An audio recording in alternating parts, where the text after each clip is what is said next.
I always look forward to the Senior Bowl, but this year is going to be a little bit different. Jeff Ulbrich's going to be coaching one of the teams. I want to give you 5 players to watch.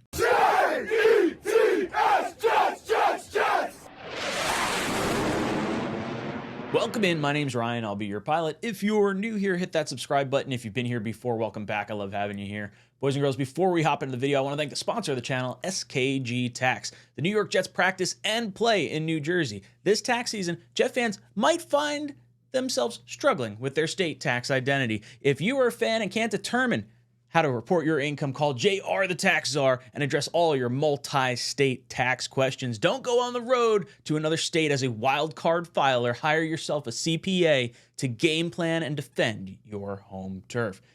SKG Tax, thank you so much for sponsoring the channel. Let's hop into today's video. I want to talk a little bit about the New York Jets getting their defensive coordinator in the Senior Bowl as the head coach. This is really exciting. For those of you guys that don't know, the Senior Bowl is a little bowl that happens that no one ever pays attention to except for like the real draft nuts that watch this channel.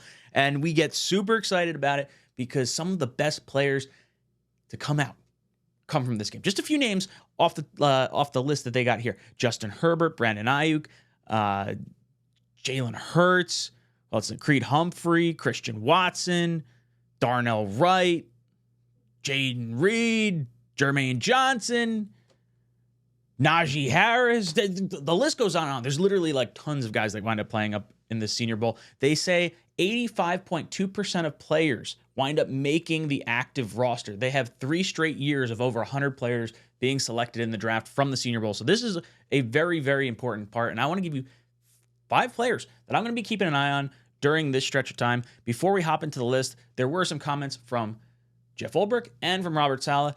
Jeff Ulbrich comes in and says, "I'm extremely honored to be chosen as one of the head coaches for the Senior Bowl. The game has featured some of the greatest players in NFL history and remains to be one of the highest honors that can be given to a college football player.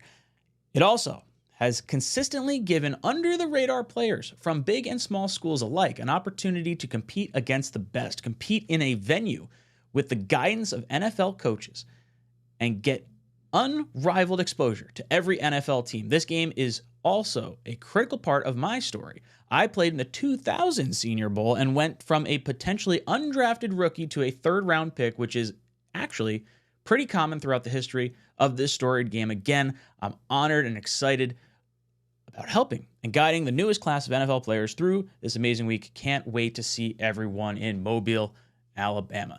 That's really cool. I actually didn't realize Jeff Ulbrich was in the Senior Bowl, but it's really cool because like this literally happens all the time. Jermaine Johnson flew up draft boards last year. Peter Skoronski, the tackle guard that was taken by the Titans, flew up draft boards. Cody Mauch, same thing. Like guys that are showing out in the Senior Bowl are guys that maybe didn't have the top tier competition that they were going against in college, but now they get to go against some of the best guys coming out in the draft. And I think it's a really good way for us to diagnose certain players that you may want to see a little bit more tape on. Robert Saleh came out and said, "Jeff Ulbrich is a true leader that consistently shows the ability to connect with players and get the most out of them. It seems like the defensive side of the ball is the only side that happens to, unfortunately. His work as both a player and a coach in the NFL makes him ready for this experience, and I know he will serve as a tremendous asset to everyone he engages with in Mobile. Our organization has firsthand experience working with the tremendous people at the Senior Bowl, and we are grateful they have identified Jeff for this. It will give people a look at the great work. Wow, I'm going to butcher that. It will give people a look at the great work we see from him every day at our facility." So what Saleh's talking about there, we obviously earned the number 2 pick in the draft when we had Zach Wilson, and that was the year. Was that the year? No, it was the Sauce year. The Sauce and Jermaine Johnson year. That was the year we actually wound up coaching the Senior Bowl, and I think it was Ron Middleton that was the head coach at that particular point in time, and that's when you wound up seeing like all the different guys wind up getting drafted. And I think who else was in that class? It was Jermaine Johnson. I'm trying to think who else was at the Senior Bowl. I think we drafted 2 guys from the Senior Bowl that year, and I'm blanking on it right now. But I'm really looking forward to this. I think there's going to be a lot of guys that we can really consider here. So without further ado, let's hop into my list of players that I think the New York Jets should consider. The first one up, this is a big one. This is a really important one. This is TSI Fuaga, the Oregon State right tackle. This guy is projected to possibly be offensive tackle 3, 6'6", 334 pounds. He is a team captain. You know how much the NFL, well, not so much the NFL, but the NFL, yes, but the Jets love their team captains, and they try to bring them in every year to the Jets organization. That's how they focus on like their draft. They always try to bring in captains. High character guys. He's characterized as a violent son of a batch of cookies.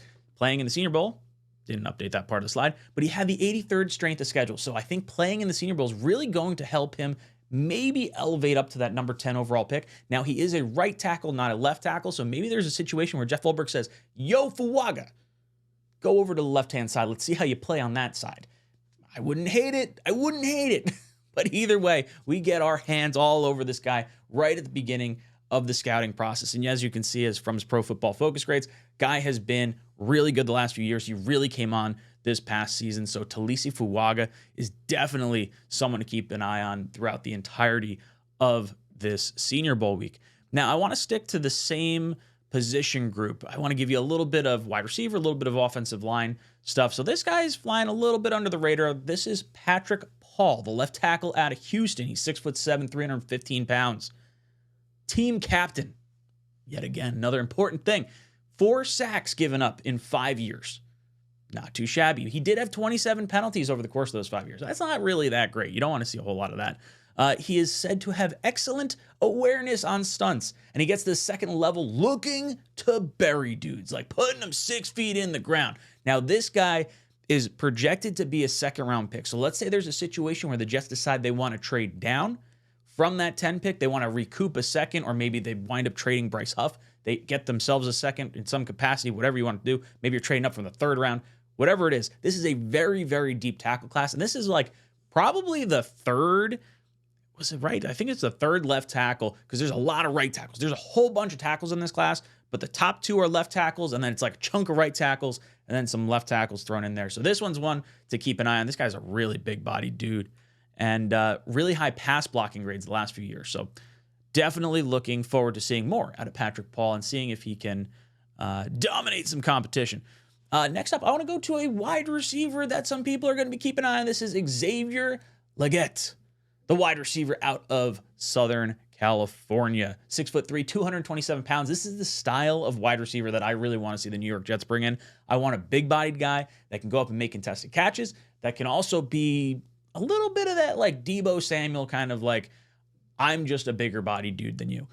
33% of his snaps taken from the slot, 67% were taken out wide. This past year had 71 receptions, 1,255 yards, and 7 touchdowns. But the knock on him is his first 4 seasons, he had less than 500 yards total. He had 423 yards total through 4 years. That's not great. Route running could use some improvement, and he did not face much press coverage in college. He's projected to be about a 2nd-round pick or so. CBS Sports has him a little bit lower, probably closer to that 3rd-round range. But this is a guy that's like really exciting. If you wind up hitting on him, guy looks the part of an NFL receiver when you see him run. So I am definitely going to keep an eye on Xavier Legette. Another receiver that people are kind of interested in, mainly because of his metrics. That's Johnny Wilson, the wide receiver out of FSU. He's 6'7", 237 pounds. This is just an enormous person, but he runs 21 miles an hour. At that height is absurd. If this guy runs a 4.5 40 come the combine, he's gonna fly up draft boards. I don't care like if there's some rawness to him, whatever it is. That's just some freak athletic ability. He's a massive red zone target. The Jets have obviously had a lot of red zone issues this past year, so I would like to, if you're not going to get a tight end or like a Mike Evans or something like that for agency, maybe you're looking to get like a big-bodied dude here. Over the course of 2 years, he had 84 receptions, 1,514 yards, and 7 touchdowns. He does have a little bit of an issue with drops. It wasn't a good thing on his particular grading scale, so maybe that's due to contested catches, and it just sort of lends itself maybe to it. I don't know. Does a contested catch count as a drop?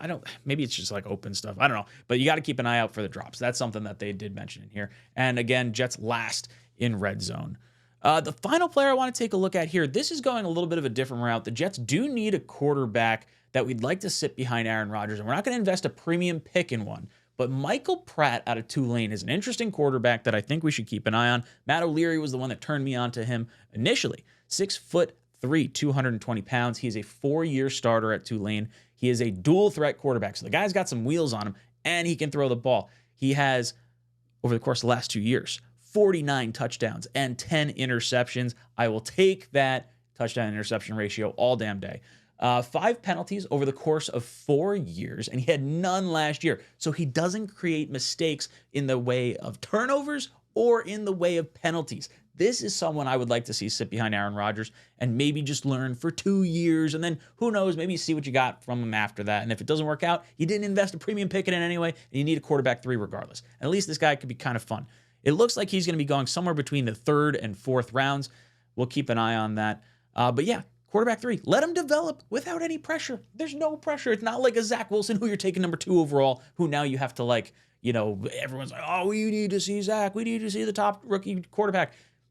1, Aaron Rodgers coming back, so we won't have to worry about that. But 2, if you get a guy in like the middle rounds, there's not as much pressure going on to him. So I really like this. I think it makes a ton of sense for the New York Jets to get a little bit of a leg up. Now, a lot of the non-playoff teams are going to be there. They're just doing different position groups and different things like that. But Ulbrich gets to have his hands all over everything.